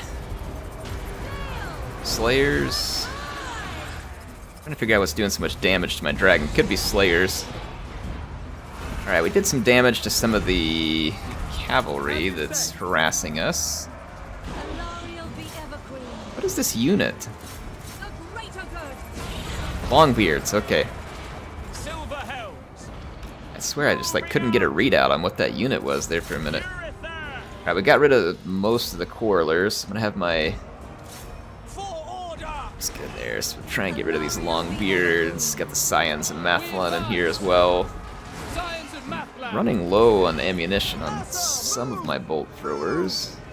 Those Hawk Riders and the Glade Lord are still very much alive, but I've got a lot of support from the Vampirate units. Now, of course, not totally fair here to our opponents because one of their players just dropped.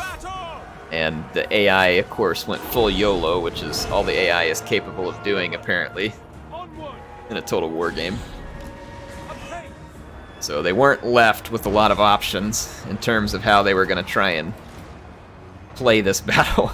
You pretty much just have to come screaming in a YOLO because the AI forces it on you. Get out of those Longbeards.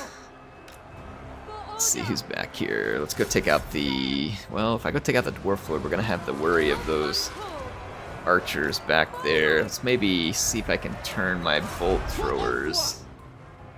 Give some attention that direction. And in the meantime, can we clean up some of these Dawi? They'll be a little bit resistant to this because of their magic, but...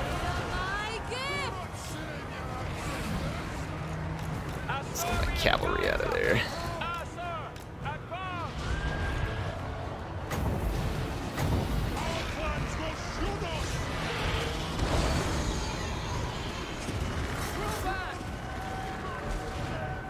Alright.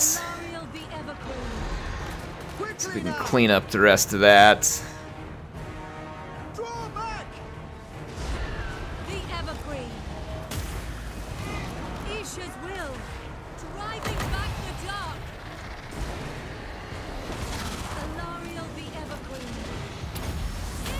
Still got a Star of Avalorn available.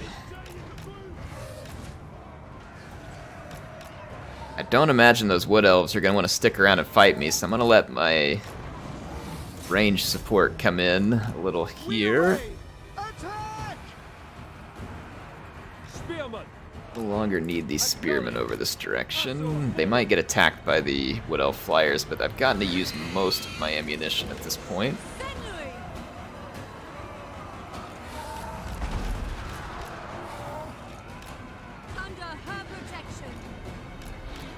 Alright. Yeah, thank you so much, Candom. Glad you're having a good day. And I'm glad you dropped by, and I'm definitely glad to have had you all these years viewing. And here's to Warhammer 3, my friend. Hopefully a good time for us all.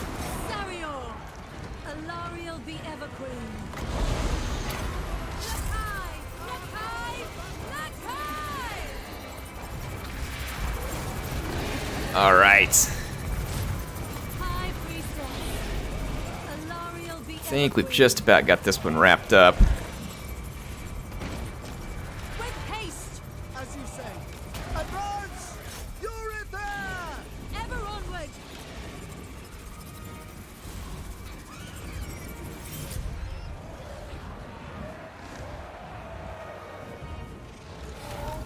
Okay. Alariel the Everqueen. Chasing them.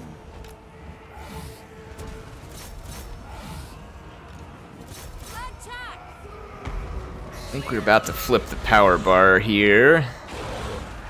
Still got a Glade Lord and some Hawk Riders out and about, though. At once. Light of Avalon. Need to deal with them Shall first. guide thee. Guided by light.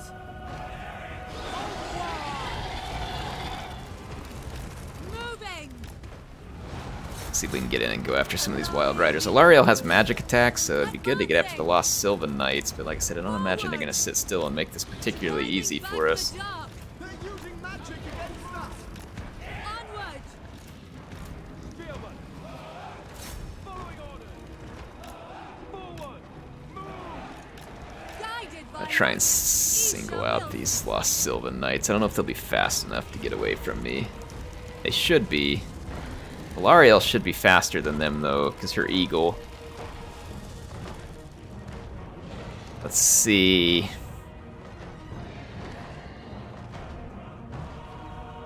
I like to use a breath attack, but they're a bit far off. Alariel the That eagle gonna challenge me, or just be bait here? I don't know, let's dive in and give it a shot. Ooh, yeah, there we go.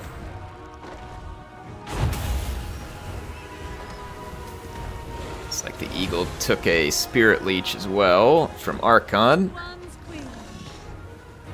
Servant of light. Alariel the Everqueen. Let's Earthblood. Does Earthblood work on the Necro Sphinx since it's not alive? I think it should. Yeah, it did. Return the favor there, because the Tomb Kings were helping me out in combat, so let's give that Necro Sphinx a little bit of Earthblood, even though it doesn't have blood. Earthblood for the automaton. Under her protection. Let's see, so their ground units are over here. I will. If we can deal with the ground units, we can force the air down. Apace. The Wood Elves are trying to maybe look for some favorable conditions. Like, they can get my artillery. I'm no longer even going to protect the artillery. So I may take it and target some of this stuff just to see if I get any lucky kills. Looks like some of their units got caught here. Moving. By Isha. My dragon is so tired. I can, like, barely move. I think I can catch these Stag Knights. Whether or not it ends up being a good idea to catch the Stag Knights is a whole other thing, but I can catch them. Battle calls for Assyria. Alright, Alariel caught him. Try to give her some heals. She's gonna need it. Silver Helms. Still got my breath attack here. Alright, so we should be able to kill the Stag Knights. That's gonna push the power bar. There we go. Good games. Nice try there. I mean, like I said, unfortunate for the other team. They kind of got stuck without an option because one of the players dropped and the AI went straight YOLO, so it is what it is. You know, life gives you lemons. You just try and make some lemonade there, right? Life's a box of chocolates. You never gonna... Okay, I'll stop. My Star Dragon did well. Not a surprise. If Star Dragons don't die early, they usually do good. Alariel did nicely. Pretty decent here with the Silver Helms, to be honest. That was better than I expected. And two of my Bolt Throwers ended up doing some nice work. Let's look at Slayer here. Archon, yeah, he got some work done with that casket. And the Great Bow's pretty good, not bad. Ghost King, Aranessa getting a little bit of work done. Let's look at the Carronades. Yeah, Carronades usually can do a lot of work. They did well. Let's look at Cyrene, some of these other units here. And then Nero, his Dwarf Lord, got hit a little bit early, as did his artillery. Not bad on these Longbeards. I mean, you consider their Dwarf Infantry, and they're up against some pretty overwhelming odds. Like, some of these Longbeards did okay here, I think, all things considered. What about the Quarrelers? Yeah, there was a bunch of them, and I was worried they were going to get a lot of damage on us, but we must have got them right before they did too much to us. Wolfric, of course, got YOLO'd, so I don't expect much there from what happens from Gentle Rat's leftover army there. But look at this, man. That's some nice points here. Like, very patient play by Meridian. Getting a whole bunch of damage dealt there. 7,069 damage on the Glade Lord. So I think that was well done. Using up all the ammo on those Hawk Riders. Trying to do the same with the other units there. He had a support army, basically, here. He was hoping to do range damage. And when Gentle Rat got bumped and went full YOLO, it just messed things up. I'm going to say GG's. And before we leave, I do have just a little more time. Let's watch one more Warhammer 3 battle. Give me just 1 second. I'll get it pulled up. And then we'll watch it, because I don't have time to play a whole nother one, but we do have time to cover another one of these Warhammer 3 battles. How about, I think we looked at that one. A Cathay versus Zinch land battle. Let's go check that one out. Mistress. And let me flip this one over, put it on the display capture. There y'all go. So here we go. We're going to do some... This is Cathay versus Zinch land battle. Let's see what this one looks like.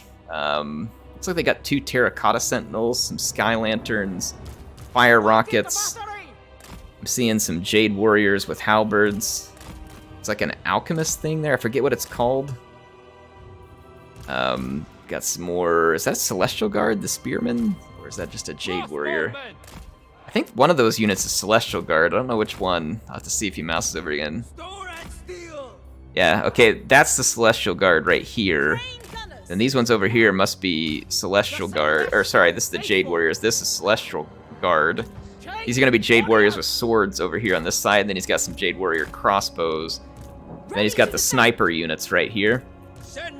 So, remember the way... See the little symbols on each unit card, the yin and yang?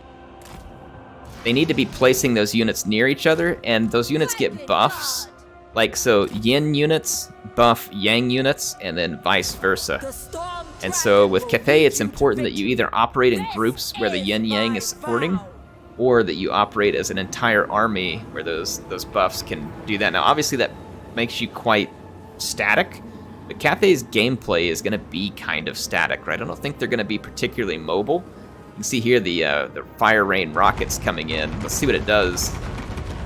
That was some Zinchy Chaos Knights of some sort there. It looks like they're getting hammered by the rockets. That was actually pretty good damage. It knocked the barrier out and still did some damage. Let's see what it does to that infantry. Oh yeah, look at that. Barrier just melted to the rockets. But that barrier is providing some nice damage resistance for Zinch. I know the AI is not going to use it well, but that barrier saved those units from a lot of losses there in that first volley. See the Terracotta Sentinels there. And then it looks like Miao Ying is going to change into the Storm Dragon here. She will give Cathay a little bit of mobility, but at the same time, like, her army is gonna feed off of itself. I'm gonna try and watch here, like if he mouses over any of the units, if I can see any buffs that are happening as a result of yin and yang. It's mousing over really fast, so I don't know if we're gonna be able to catch it.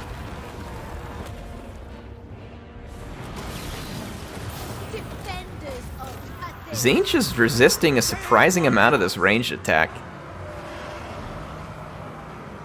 Like, considering that the AI is just marching straight into it, I'm a little bit shocked. He just lost a unit of snipers there. I don't remember what they're called. But he lost one of them to a charge from some cavalry. It looks like Kairos Fate Weaver lands right in the middle of it. Now we're starting to see some attacks coming in from some flamers of Zinch, and also from the horrors now. So we'll see how resistant Cathay is going to be to all these short-range missile attacks from Zinch. Zinch can cause a lot of damage with those short-range missile attacks. It looks like the rockets now are being beaten down by that same cavalry unit. That same cavalry unit from Zinch is getting some work done. Took out one of the snipers and then really hurt the rocket units as well. See, this is going to be the story of Cathay. Can the noob box hold out against the assault so that your range units can continue to do the damage? So I think there's going to have to be a lot of creative formations as a Cathay player to try Like, do you go in smaller groups? Do you go in one large group? Do you spread out some? Do you, if you tighten up a lot, you're going to get hit with a lot of spells, like breath spells, vortex spells, stuff like that, area damage. So it's going to be interesting, like, to see how people have to put Cathay to use, especially in maybe more of a competitive setting. How will they do it, right? Will they operate in smaller groups? Which units will be particularly useful? That Sky Lantern is getting owned right now by all those flames getting shot up in the air at it. I love the colors that come off the armies of Zinch, like all the pink and purple. It's really pretty neat. Like, it has a cool aura to it about the battlefield, the Zinch stuff does. I don't like the color of Cathay's unit banners here, like that really plain, like, bone tan color. Makes them look kind of bland, to be honest. I wish it was something more colorful. But it is what it is.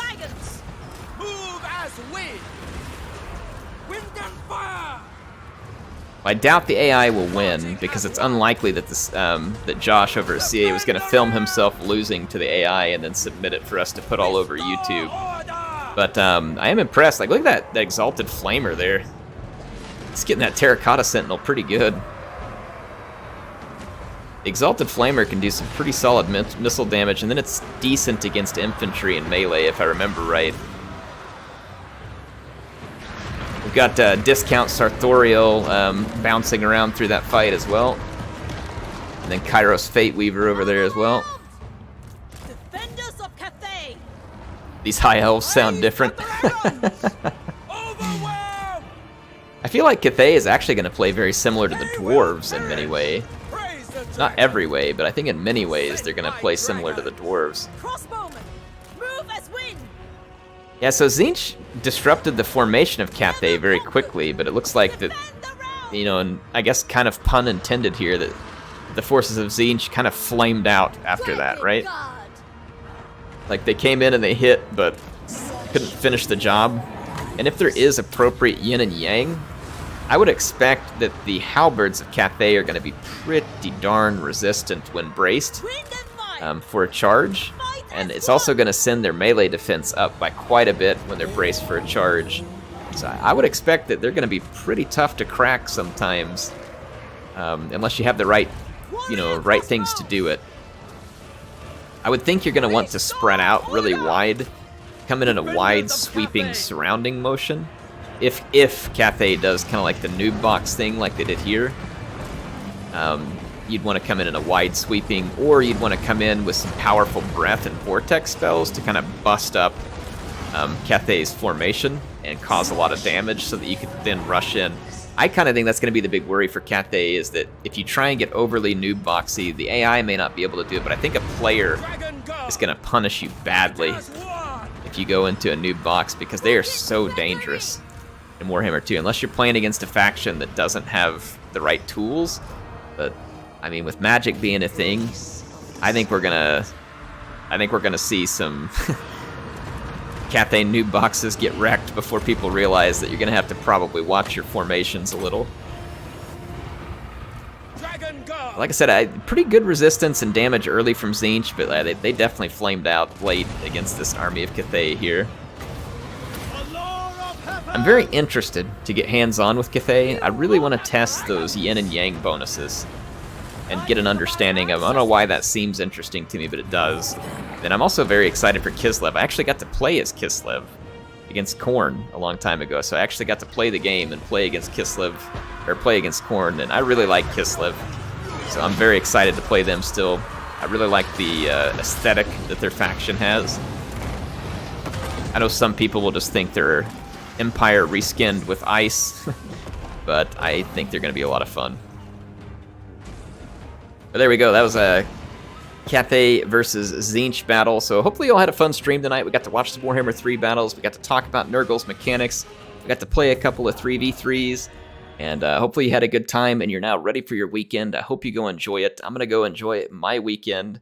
And I will have some more content coming up for you all soon, so keep an eye out for it. Thanks to everybody who joined tonight and for anybody who watches afterwards. As always, if you found that you enjoyed it, make sure to hit the like button. If you want to see more, of course, make sure you're subscribed if you would like to, and I'll have more videos coming for you soon.